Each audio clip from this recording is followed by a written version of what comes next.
Más tarde, continuando con los temas del sílabo, vamos a presentar lo que es campo corriente estacionario. Nuestro grupo está conformado con los compañeros Bone González, Salazar Samaniego, Alvear Nicole, nuestro compañero Eric López y quien les habla, John Basilio. El tema que me tocó a mí fue la ley de Joule.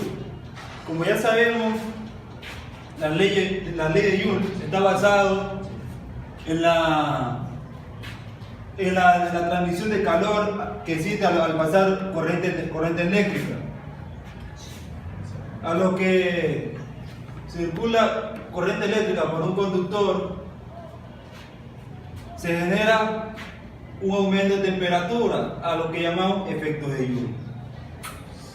Bueno, se tiene un hornillo eléctrico cuya resistencia es de 30 ohms, conectado a un tomacorriente de 120 voltios y un bloque de hielo de 200 gramos se coloca dentro de él. La pregunta es, ¿a qué tiempo se podrá obtener 200 gramos de agua? Muy bien. Lo primero que vamos a hacer es derretir el hielo. ¿Cómo lo hacemos? Con esta fórmula de aquí, que dice que calor es igual al calor latente del agua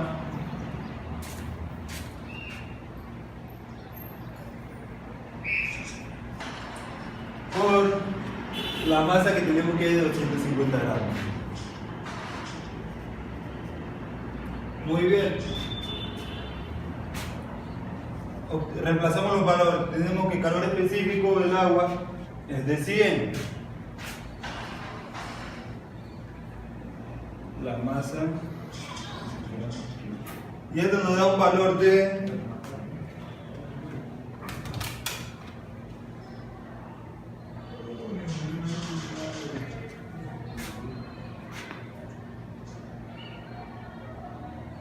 25.000 K. Mucha madre. Ah, no. ¿Qué? Ve la otra de la cadena. Oye, se la hace pone ese poquito. Bien. Tenemos que el calor 1 es igual al calor latente del agua por la masa. Reemplazando estos valores, tenemos que el calor 1 es igual al calor 1, 80, por la masa, que es de 200 gramos. Muy bien. Reemplazamos estos valores en la calculadora y tenemos que nos da un total de calor 1 de 20.000 K.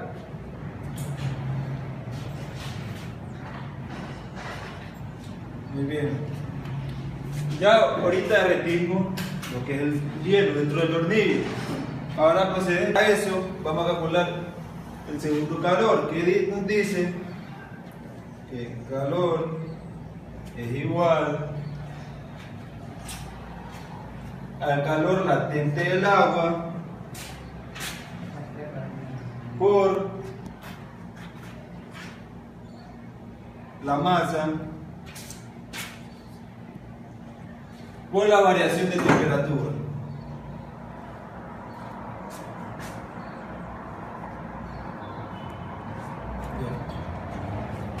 La variación de temperatura nos dice que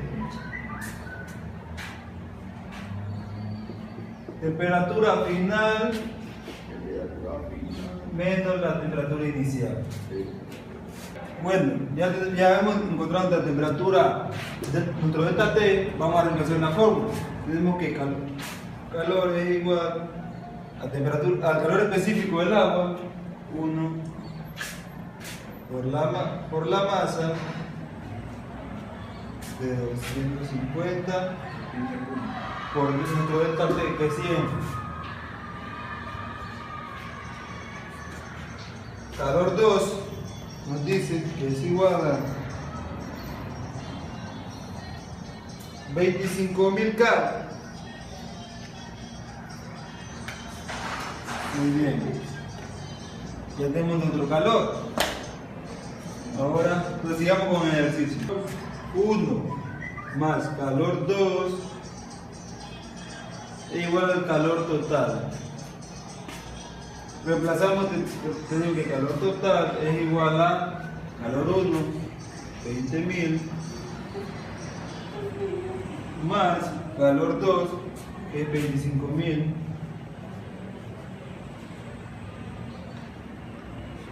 nos da un total de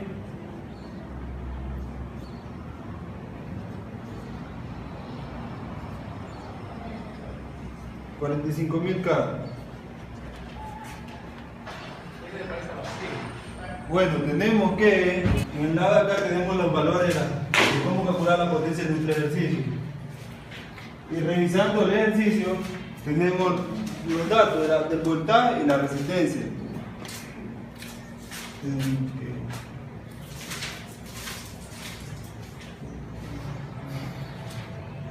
Calor 45.000.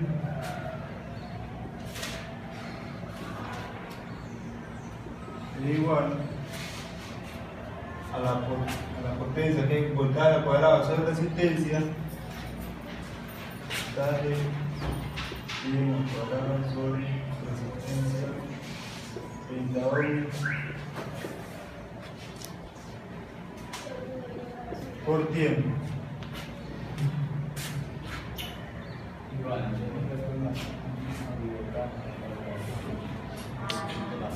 Seguimos con el ejercicio. Nos dice que 45.000. Claro. Al realizar este ejercicio, las unidades nos van a dar en cal. Y tenemos que tener el valor de acá también te dan en cal para simplificar.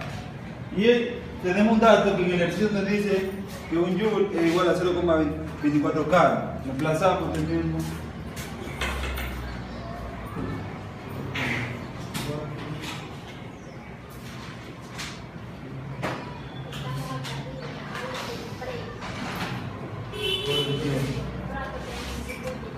Realizamos esta operación. Bueno, en la parte de acá nos da 115.2 T. Como es el tiempo que nos pide en el ejercicio, vamos a despejar para encontrar el valor del tiempo. Dice que el tiempo es igual. Lo que estamos multiplicando pasa a dividir. 25.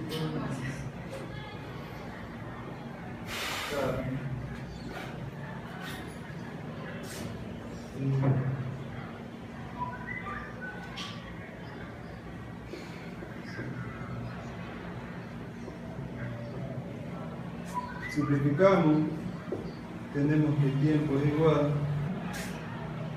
a 390,62 segundos. Si queremos, esto es un minuto, 6.51 minutos. Y al fin obtenemos el tiempo que nos piden en el ejercicio. Buenas tardes. Mi tema es condiciones de frontera. En base a estos dos gráficos, vemos que forman componentes tangenciales y componentes normales. A esas componentes tangenciales y normales se las considera condiciones de frontera. ¿Qué hacen las condiciones de frontera? Las condiciones de frontera nos permiten calcular el campo eléctrico que se forma en un lado de la condición de la frontera si conocemos el campo en el otro extremo. Y vemos el campo que atraviesa a este medio. Tenemos el medio 1, el medio 2 y los ángulos que se forman con respecto a nuestra normal. Tenemos la siguiente fórmula para hallar el ángulo que se forma en nuestro medio 2 y nos dice lo siguiente. Si tenemos un componente o un conductor lineal, tenemos la siguiente fórmula que dice que J1 es igual a la densidad 1 por el vector tangencial 1 y J2 por densidad es igual a la densidad superficial de carga 2 por el vector tangencial 2. Despejando de aquí el vector tangencial, el vector campo tangencial, tenemos que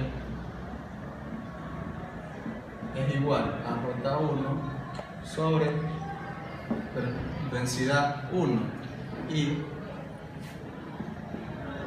el vector tangencial 2 es igual a J2 sobre densidad 2.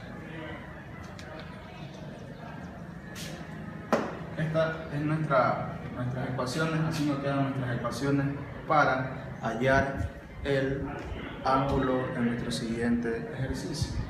Una vez teniendo esto, podemos decirnos que el módulo o la magnitud del vector campo tangencial 1 es igual a la magnitud del vector tangencial 2. Y tenemos que esto es igual a J1 sobre densidad 1 por el seno del ángulo sub 1. ¿Por qué por el seno del ángulo? Porque estamos trabajando con este de acá, este es nuestro medio 2.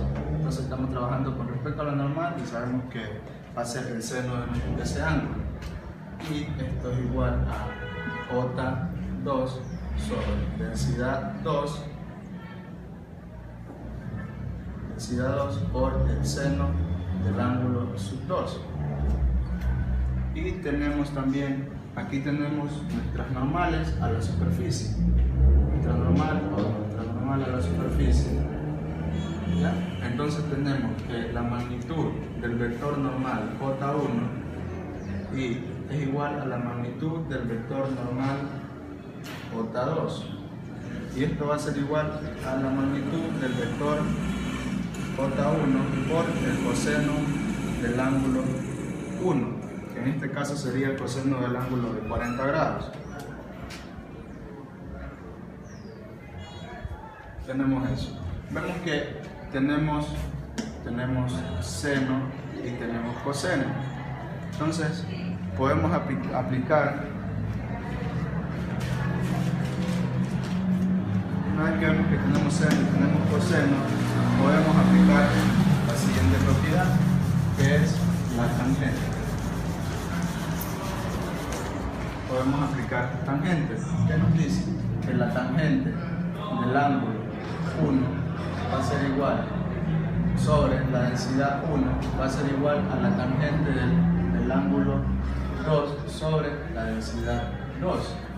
Como lo que queremos encontrar es el ángulo 2, podemos despejar tangente del ángulo sub 2 y nos va a quedar de la siguiente manera. Tenemos entonces que tangente del ángulo sub 2 es igual a densidad sub 2 sobre densidad 1 por la tangente del ángulo sub 1, del ángulo 1.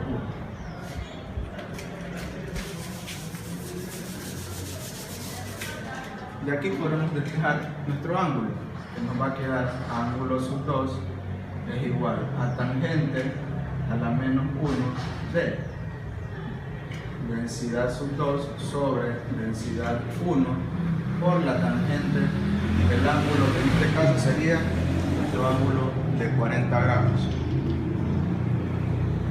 40 grados.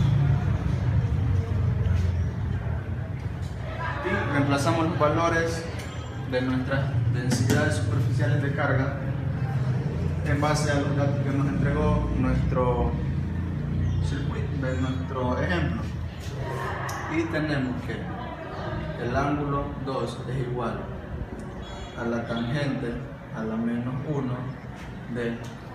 Nos dice que la densidad superficial 2 es igual a un siemens sobre metros sobre densidad 1, que es igual a 10 por la tangente del ángulo de 40 grados.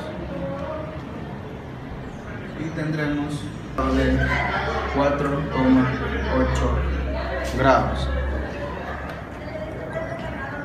Ese va a ser el ángulo sub 2 que nos pide nuestro ejercicio.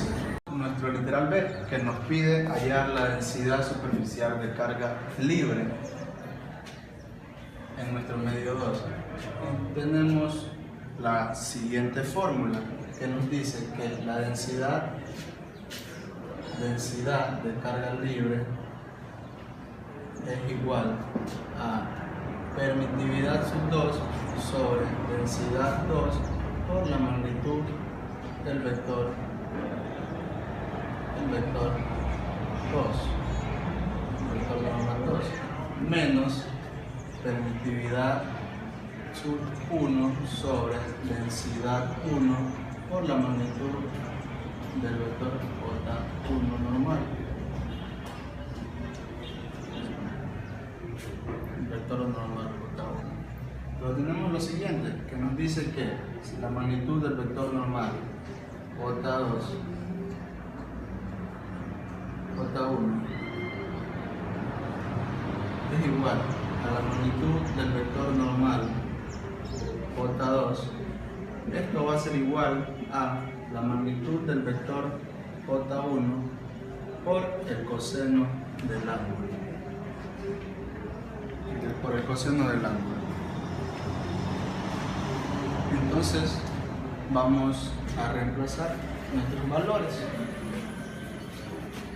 Y tenemos que densidad de carga libre es igual a permitividad sub 2 sobre densidad superficial sub 2 menos permitividad sub 1 sobre densidad sub 1, y todo esto por J normal 1 o J1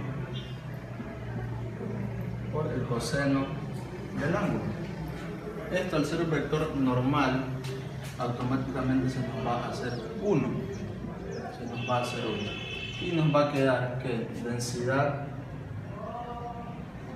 superficial de carga libre va a ser igual a permitividad sub 2 sobre densidad 2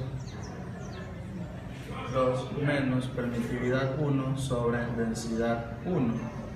Todo esto por el coseno del ángulo. Aquí ya podemos reemplazar nuestros valores y nos vamos a tener lo siguiente. El coseno del ángulo sigue siendo el coseno de 40 grados. Y tenemos en nuestro ejercicio la condición que nos dice que si la permitividad 1 es igual a permitividad 0 y que la densidad 1 es igual a 10 siemens sobre metros y que la permitividad 2 es igual a 4 por permitividad sub 0 sobre la densidad 2, que nos dice que es igual a 1 siemens sobre metro. Y procedemos a resolver nuestro ejercicio. Tenemos que densidad de carga libre es igual a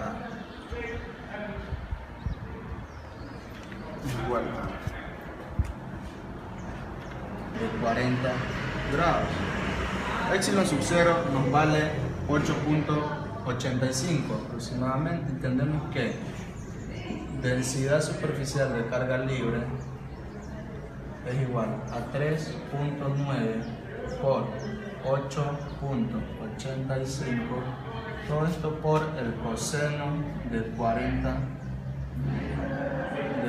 grados, y tendremos que la densidad de carga libre va a ser igual a 26.44 picocoulombs sobre metros cuadrados. Y aquí concluye nuestro ejercicio sobre condiciones de frontera. A continuación, de los siguientes dos ejercicios que le explicaron, yo le voy a explicar lo que es el cálculo de resistencia. Ya. Para hacer lo que es el cálculo de resistencia necesitamos entender lo siguiente. Ya. Tenemos un conductor de longitud L y sección transversal A, cuyos extremos se mantienen a una diferencia de potencial. Para la diferencia potencial está más o menos entre los dos puntos, que puede ser A y B. Ya, aquí hay una diferencia de potencial. Ya. De acuerdo a la diferencia de potencial, se crea lo que es un campo eléctrico, el cual obliga a las cargas libres o electrones a moverse. Los electrones se mueven de acuerdo al campo eléctrico. Ya. Las cargas son negativas. Yes. Ya. Ahora, para resolver los siguientes ejercicios necesitamos entender la siguiente fórmula, la cual vamos a partir de lo que es la fórmula general. La fórmula general es resistencia igual a resistividad por longitud sobre área. Esta es nuestra fórmula general. Ya. Corta. Ahora pasamos a resolver el siguiente ejercicio.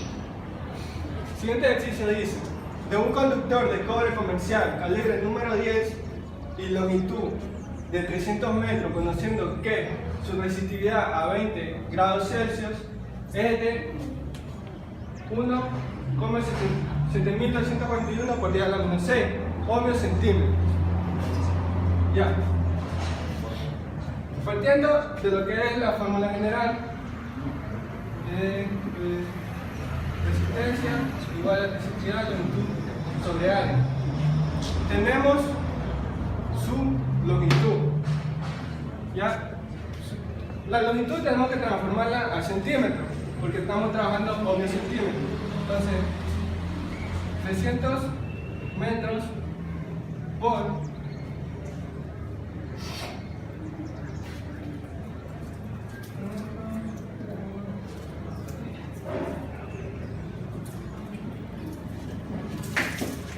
este va a ser por 3 por 10 a la 4 centímetros.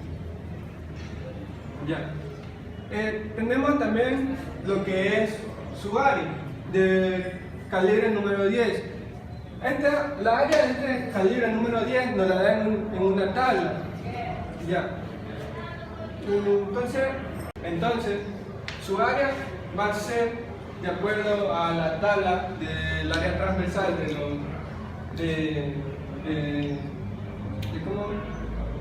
la tabla de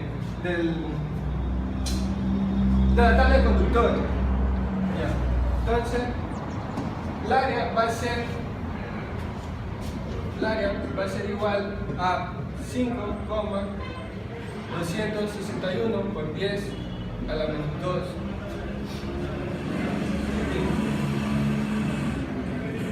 centímetros cuadrados.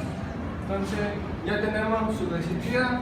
Su resistividad es 1,7241 por 10 a la menos 6 ohmios centímetros. Entonces procedemos a reemplazar a la fórmula. Entonces esto va a ser igual a 1,72 por 10 a la menos 6 ohmios centímetros por su longitud, que es 3 por 10 a la cuarta centímetros, sobre su área, que es 5,261 por 10 a la menos 2 centímetros cuadrados. Entonces, centímetro se va, entonces queda 1. Entonces, esto va a ser igual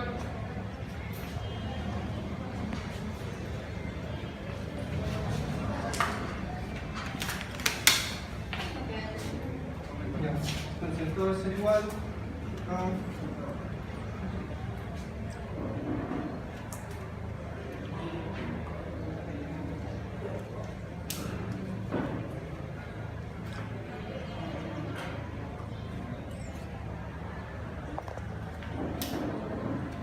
esto va a ser igual a 0,920 ohms. Entonces, este es nuestro resultado. Esta es la resistividad del conductor número 10.